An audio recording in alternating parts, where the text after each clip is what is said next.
or penetrate, their surfaces intersect at a common line of intersection.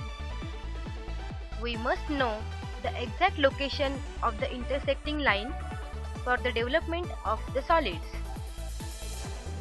The line of intersection, also known as the transition line. It could be of any shape. It would be a straight line when solids having flat surfaces intersect. The line could be a curved line when solids having curved surfaces intersect. Or it could be a combination of straight and curved lines when one of the intersecting solids is flat and the other one is curved. How can we obtain the two representation of the line of intersection? For that, first identify key points on the surfaces of the intersecting solids.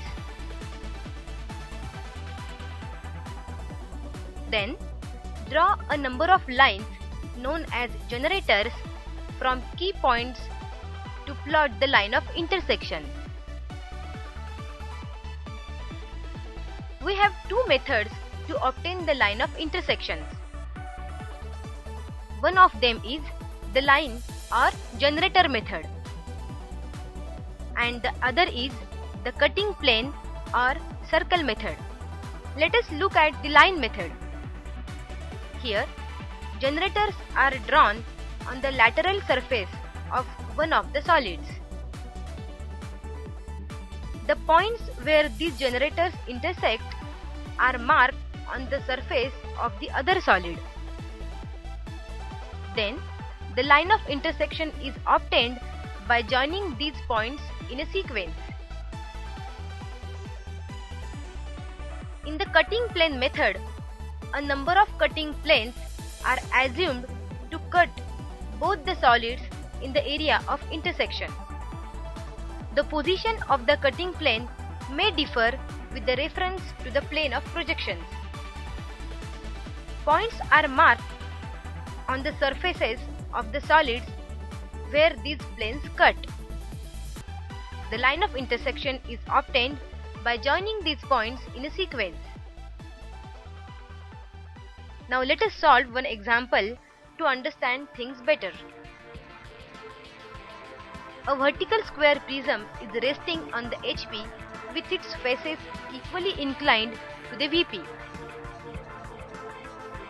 It is completely penetrated by a horizontal cylinder such that their axes intersect at their mid-length. The axis of the horizontal cylinder is parallel to the VP. Now let us draw the orthogonal views first. As we can see, the top view of the vertical prism is a square with its sides inclined at 45 degrees to the VP. So draw the top view and project it to obtain the front view, which is a rectangle of height 140 mm.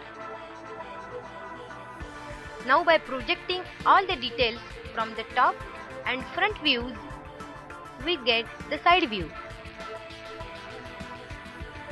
This will again be a rectangle with height 140 mm. We get the true shape of the piercing cylinder in the side view. Draw a circle of diameter 80 mm such that its center coincides with the mid-height point of the vertical prism axis. Then divide this circle into 8 equal parts. Project these points onto the top view, cutting the sides of the prism. So from the top view, project vertical lines from the intersecting points onto the front view to meet the horizontal lines drawn from the side view. Finally, let's join the obtained points on the front view in the proper sequence. Observe the curved lines as lines of intersection on the left and right end. Here we can see that both the visible and invisible curves coincide, giving us the solution. We shall see more cases of intersections of solids in the next session. अगर आप भी मेरा मनोबल बढ़ाना चाहते हो तो इस वीडियो को लाइक ज़रूर करें, शेयर करें अपने फ्रेंड्स एंड फैमिली के साथ। इस चैनल को सब्सक्राइब ज़रूर करें। Thank you so much. जय हिंद।